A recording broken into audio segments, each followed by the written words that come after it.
16th, 2007, on the campus of Texas A&M University, Kingsville, a statue of her likeness was dedicated on the back plaza of the Texas A&M University Health System College of Pharmacy.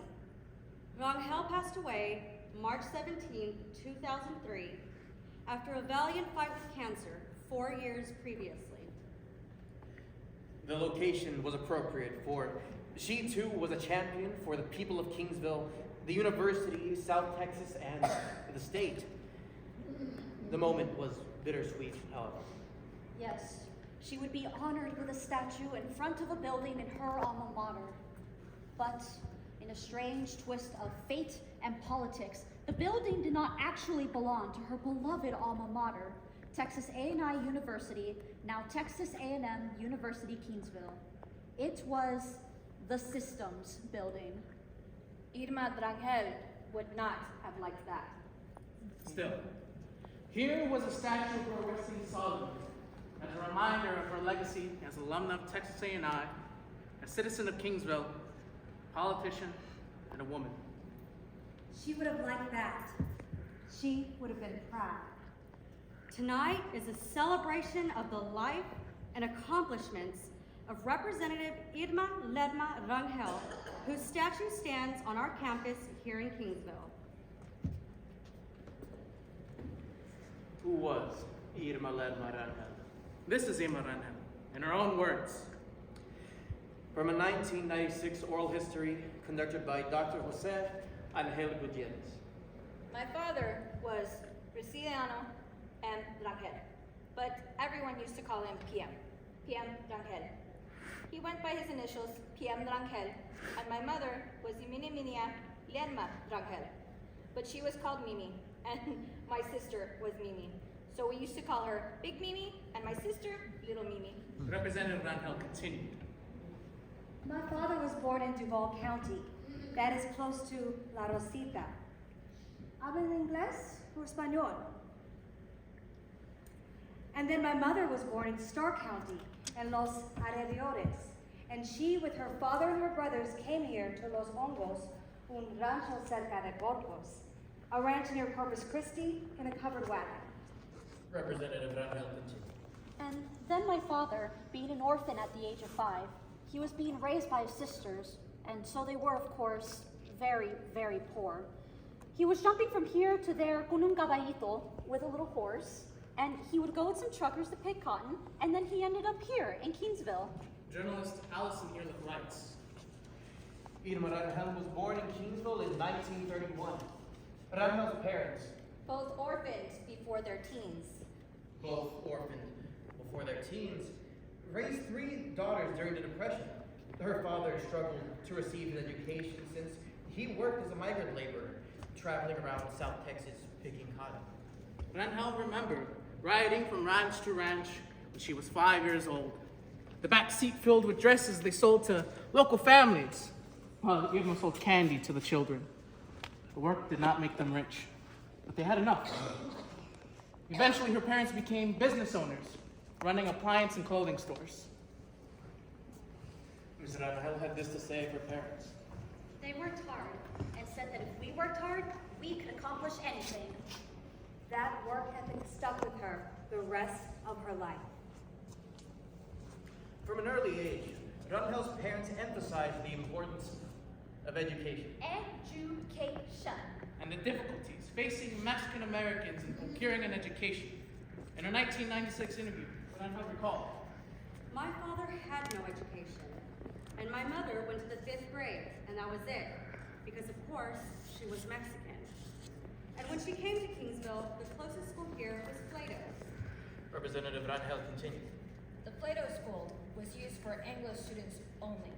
And so she had to go like another mile or so to go to what was called the Mexican ward at the time. Educational discrimination against Mexican Americans was not limited to Kingsville. no, Texas. Journalist Aaron Blakemore writes, Latino students were expected to attend separate Mexican schools. Mexican schools. Mexican. Latino students were expected to attend separate Mexican schools throughout the Southwest, beginning in the 1870s. At first, the schools were set up to serve the children of Spanish-speaking laborers working at wood ranches. Soon they spread into the cities too. By the 1940s, as many as 80% of Latino children in places like Orange County, California, attended separate schools. 80%. 80%. The bare-bones facilities offered to students lacked basic supplies and sufficient teachers. Many only provided vocational classes or did not offer a full 12 years of instruction. Children were arbitrarily forced to attend based on factors like their complexion Complexion.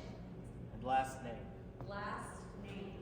One case culminated in a 2-week-long trial, a well-known court case, the Mendez case, where school officials in one California district claimed that Latino students were Dirty. Infected with diseases that put white students at risk.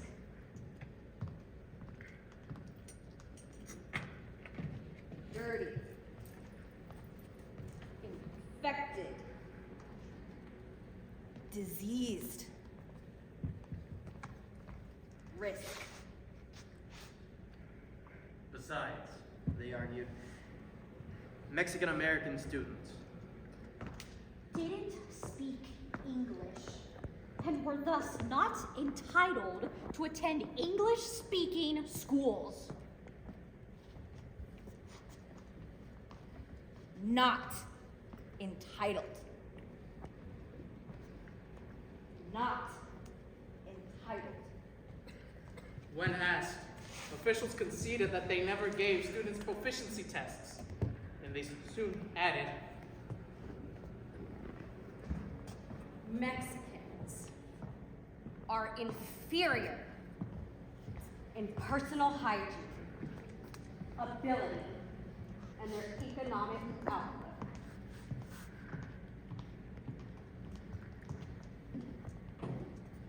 Inferior hygiene. Inferior ability. Inferior outlook.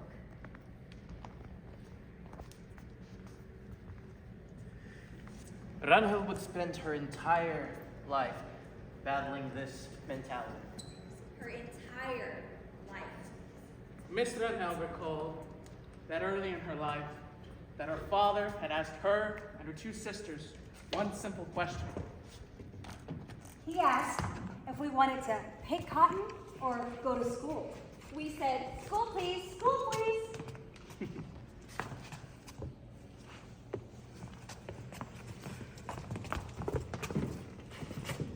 Education was not the only area in which getting ahead was emphasized. Discussing her parents, Rangel has this to say. They were both self-made persons. My mother went into the dress shop business, and my father was, well, he became a barber. And he was taught by this nice man how to become a barber, and then he ended up buying the barber shop from the barber, and he even opened another barber shop in Robstown. Representative Rangel went on. And he opened another barbershop in Robstown. You know, again, they were orphans. Both of them at a very young age. But they had been very lucky, and they made a wonderful marriage and a good partnership, and they were good friends. Ms. Rangel reminisces. They were good friends.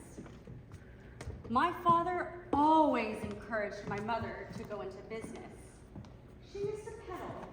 She was a peddler in a way, because on Sundays, my father would help load up her car so that she could go and sell dresses and other items to the surrounding areas for women who couldn't come into town because they didn't have the means or the transportation to come here. Rangel goes on to say, Or the means to come here.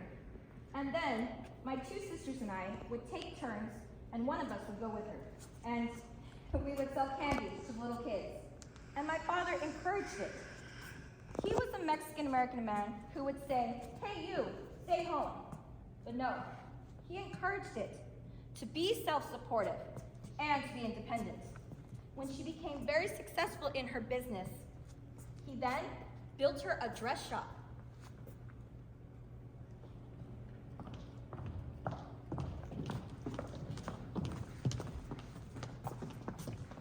Education and commerce were not the only things that Rangels would be known for.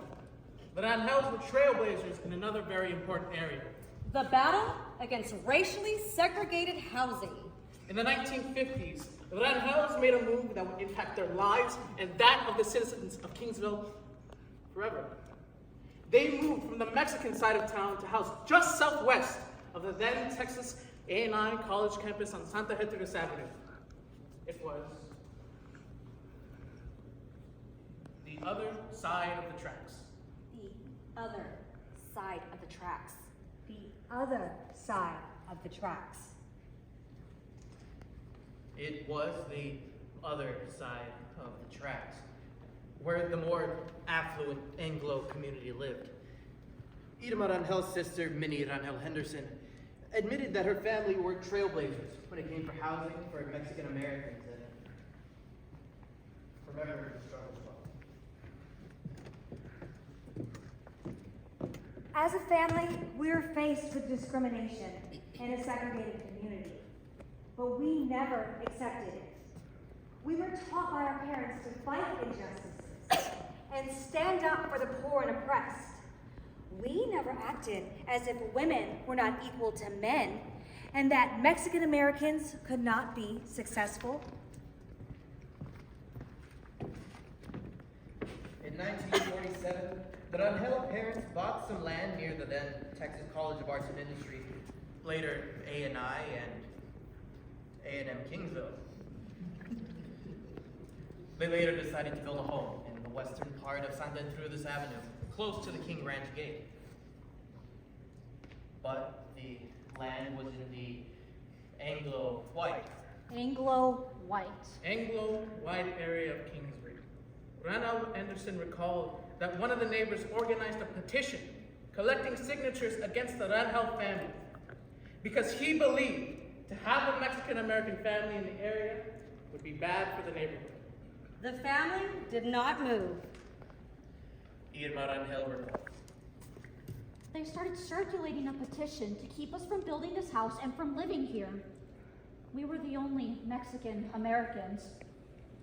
But there was one very good person here that just told them that, you know, you're crazy. You can't be circulating a petition. You have no right.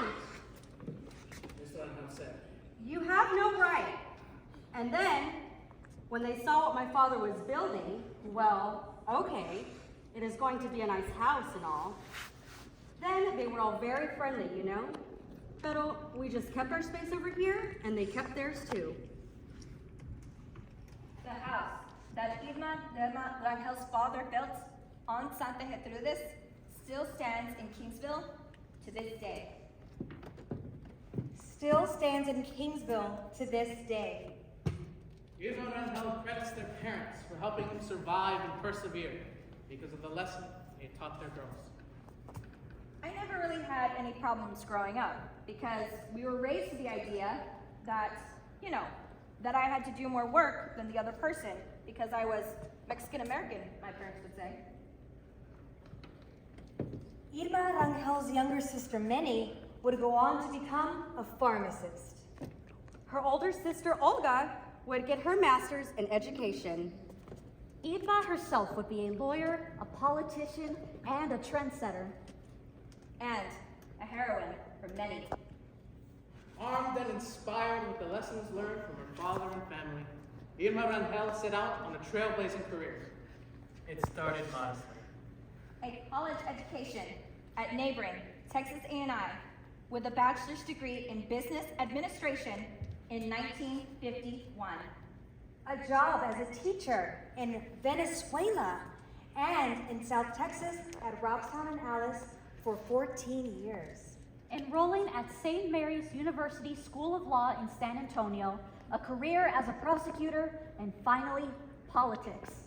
When she returned to the U.S. from Venezuela, to attend St. Mary's University to obtain her law degree in 1969, she embarked on a storied and historic career.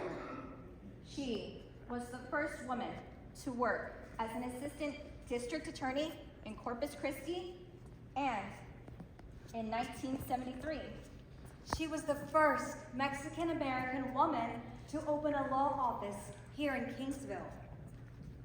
She was the first woman elected as chairman of the Mexican American Legislative Caucus. In 1974, the first Mexican-American woman elected as chairman of the Clayburgh County Democratic Party. and in 1976, she became the first Mexican-American woman to be elected to the Texas legislature and continuously represented her legislative district in the Texas House of Representatives for 26 years. 26 years. These accomplishments are all the more notable in that education and housing were not the only areas in which South Texas Mexican Americans faced discrimination. Voter discrimination was rampant as well. PM Rangel, Irma's father, was keenly aware of the obstacles Mexican Americans faced to vote. Dr. Manuel Flores, a journalism professor here at Kingsville, writes that these obstacles include A poll tax. Permission from their boss. Voting from who the boss or patron asked for. Patron. Patron. And facing armed gunmen at the polls.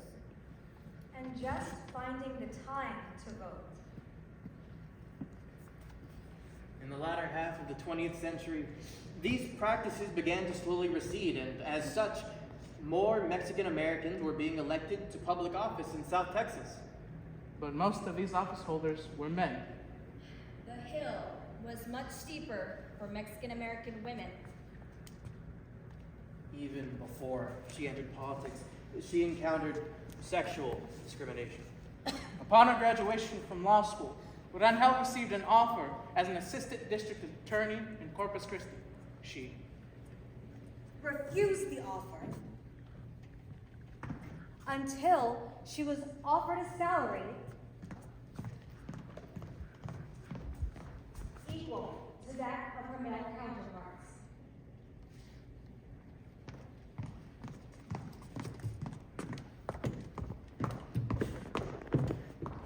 They agreed. They agreed. And she became the first Mexican-American woman district attorney in Corpus Christi. The first. She later moved to Kingsville, opened her own law office, and became involved in local politics. And for a time, she was also the only Hispanic and Mexican American woman practicing law in Kingsville. Her venture into politics came after she was invited to attend the Texas Women's Political Caucus convention in Austin. Lady Bird Johnson and Liz Carpenter spearheaded this gathering. It was there that she noticed the lack of Mexican American women in politics.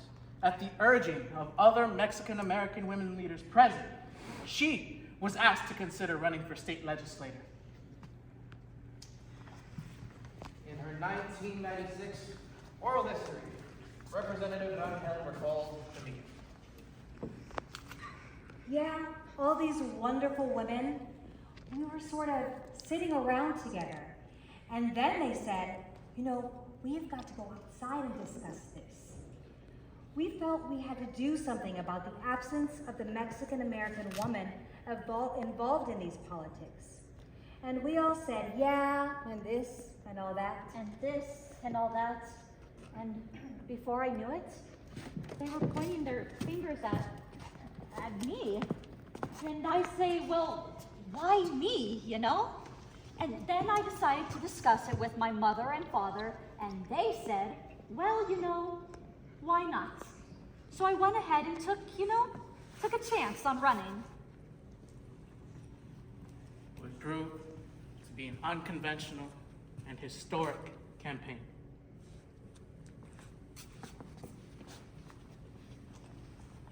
Rangel had several things going against her when she ran for office the first time. First, she had been back in the Kingsville area for only a short period after being away 17 years.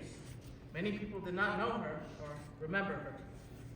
Only as a little girl. Only as a little girl. Rangel would use her family roots to gain a foothold in the race.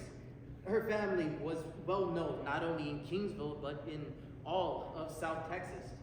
Her sister Minnie, with the exception of going to college and becoming a pharmacist, had also never left Kingsville. Irma Rangel recalled the importance of her family. My parents had always been loved and respected. And so I remembered going to a bingo and saying, you know, I am Irma Rangel, you know, PM's daughter and La Hermana, sister of Minnie. In 1996, Rangel shared this story from her first campaign. Well, we would be invited to forums, and so I would attend the forums and introduce myself. And I remember the KGBT TV, Channel 4, invited the candidates, and I said, sure, I will go. Sure, I will go. And then something that really impressed them was that my mother and father were both with me. And I said, you know, why don't you come over here and sit with me? You don't have to say anything, just come and sit with me. Just come and sit with me. So they were sitting next to me, and then my mother and my father, yeah, they didn't say anything. And they liked the picture. They liked the picture of my being there with my mother and father. With my mother and father, my mother is a beautiful woman, and my father was good looking too. Good looking. But there was another issue. Irma Rangel was an unmarried 35-year-old woman. To many, this was unacceptable. There were even rumors that she was a lesbian. In 1996, Rangel recounts a tense meeting over the subject and her own unique way of addressing the issue.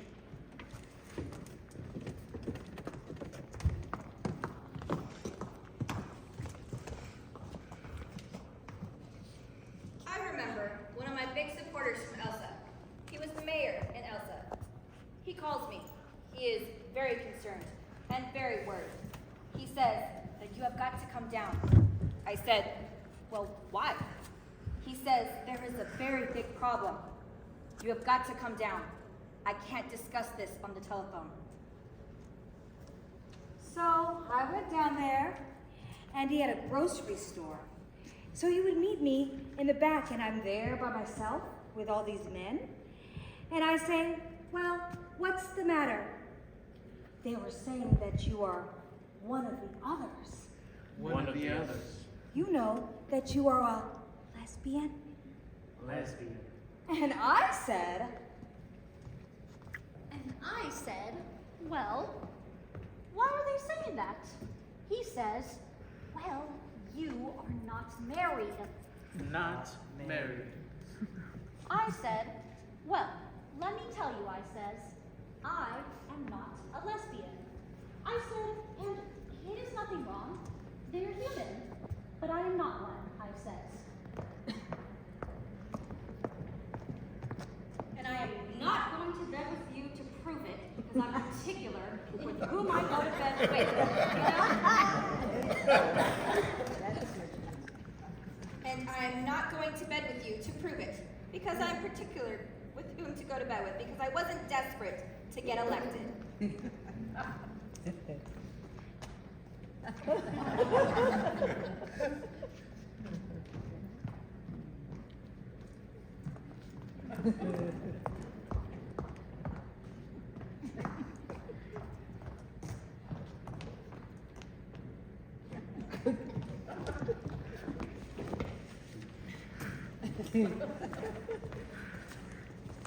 In the same 1996 oral history, Rangel adds this. I almost got married several times. you know?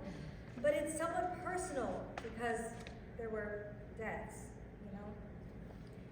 He was killed, and then the older you become, the more particular you get. So you're trying to put all the good things that you have met in other men, and I have never been able to find that guy. And then I was always very independent. And then I was always very independent.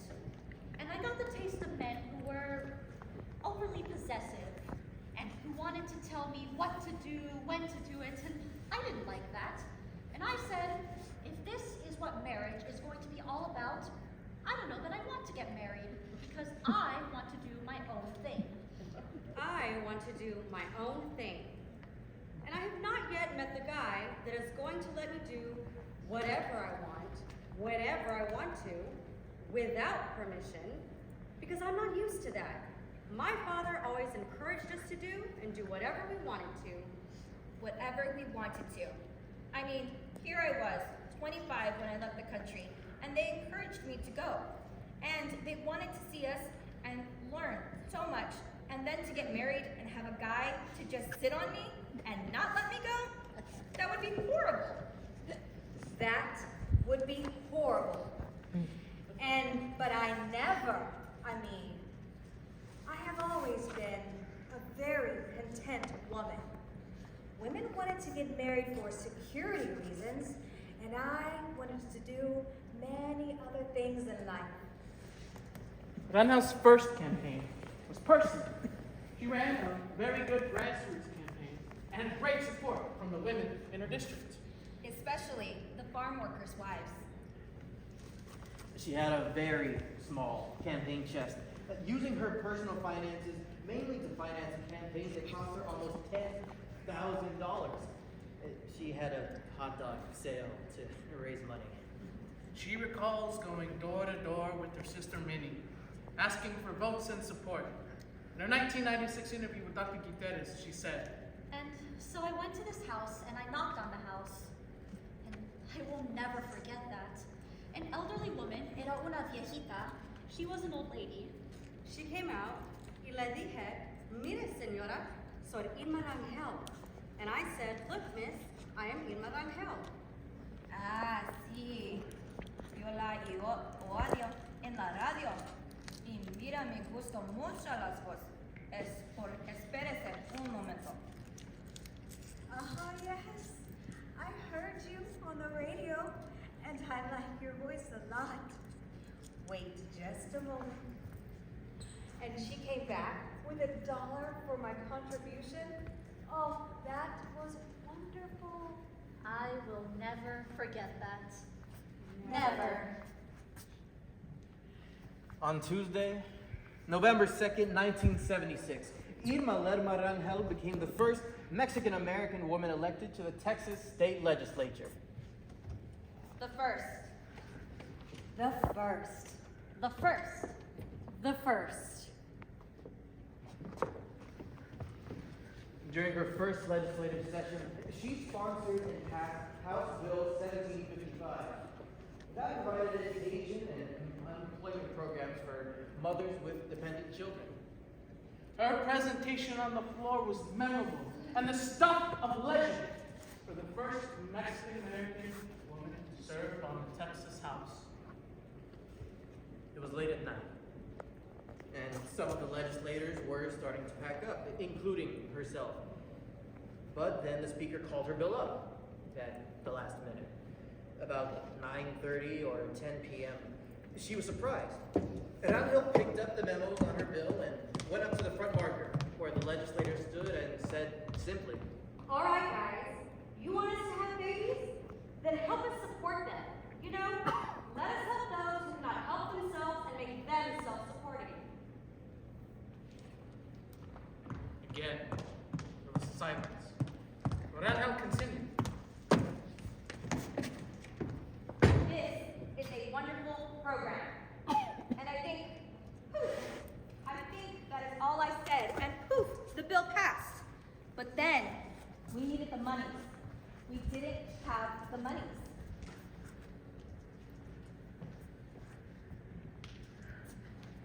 So then the appropriations bill came on the floor.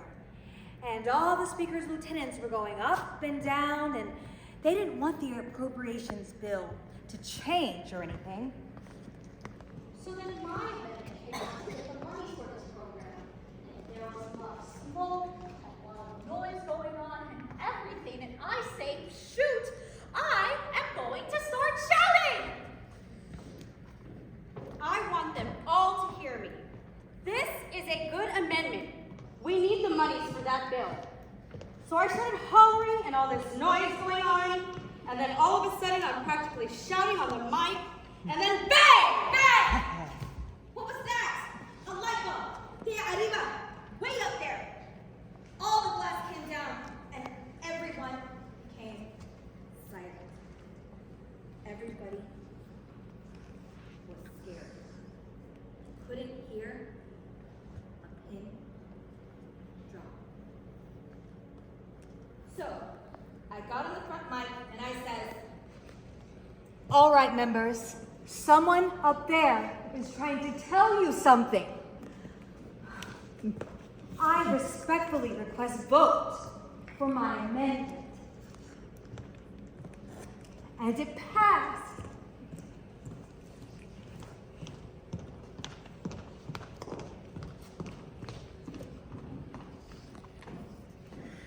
This would not be her only dramatic moment in the legislature. Other legislators soon learned about her big personality. She soon became well known for her colorful outfits and habit of referring to other lawmakers as sweetie and darling. Sweetie, darling, sweetie, darling. And her unique method of introducing her bills became one of her defining features. I have this sweet, wonderful bill you're all going to love so much. So, let's just pass it without thinking about it.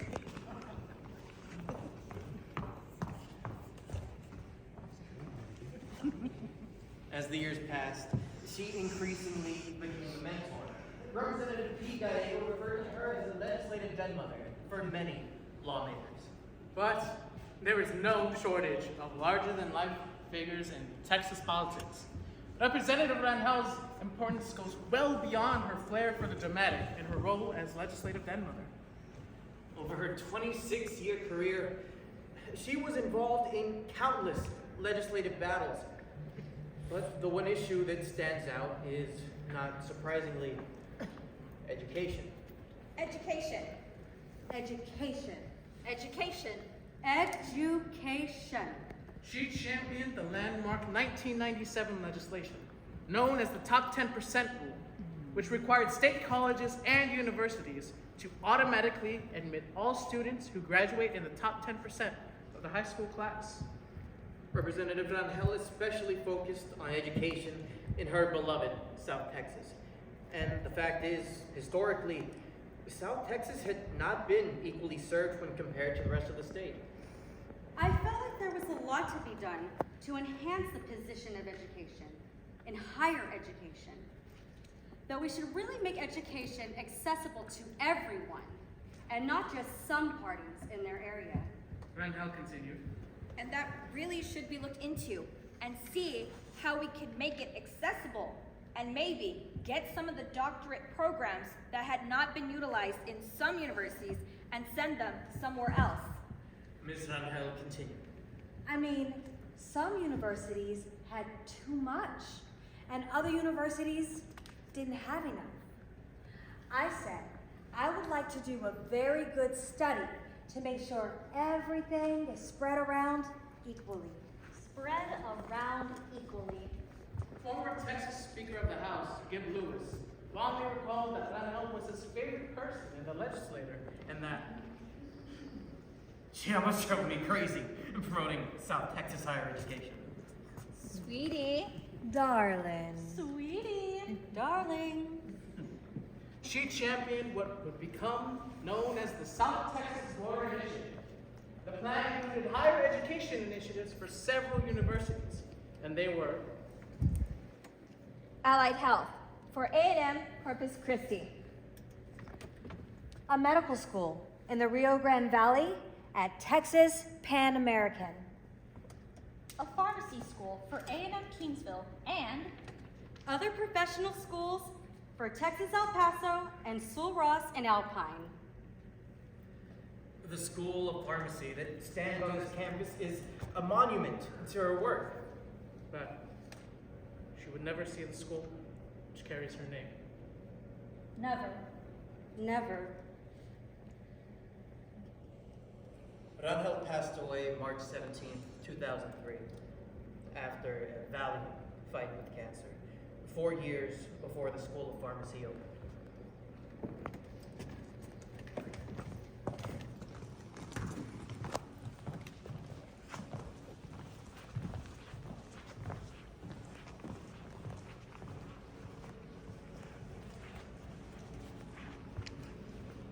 March 17, 2003.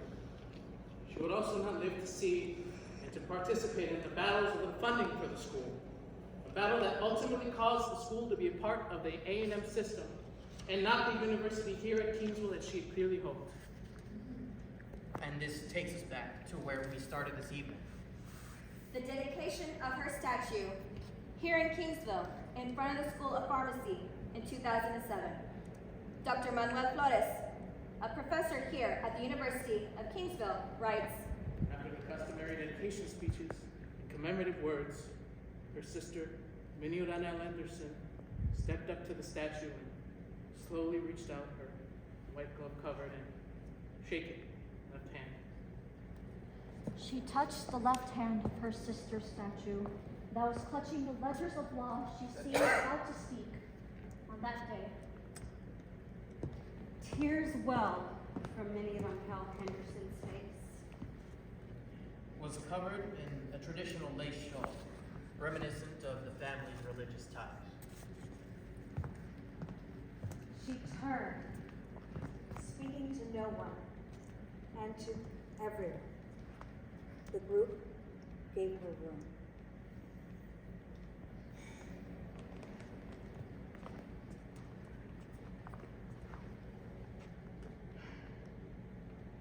it's a beautiful statue. It looks just like her. It's like she was. Yes, but much taller. Rangel was 5'4", and the statue was more than 6 feet tall. And then, with a wide smile, tears streaming down her left cheek, she turned to and said, She is bigger in the statue than she was in real life.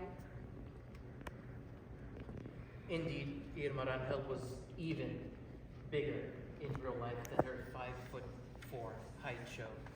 She is portrayed as almost 6 feet tall in the statue, appropriate for the South Texas giant.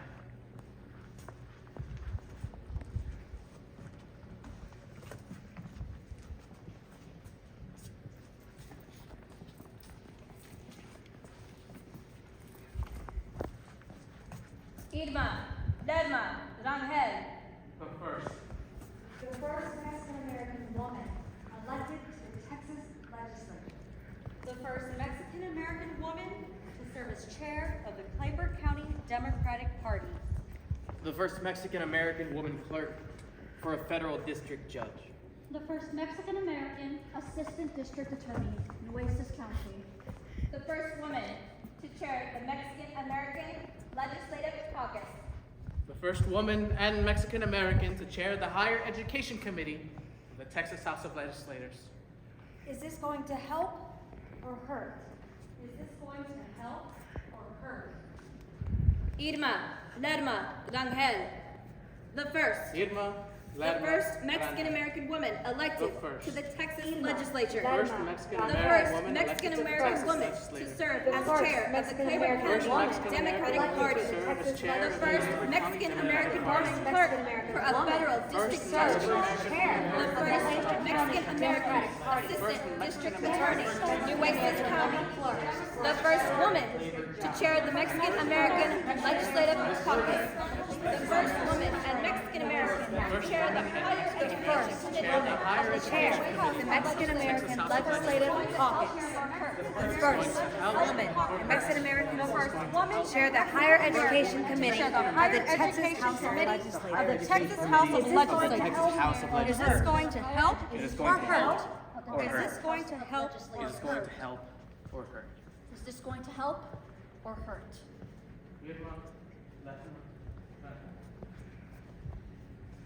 Irma, Lerma, Rana. The first. The first. The first. The first. Irma, Lerma,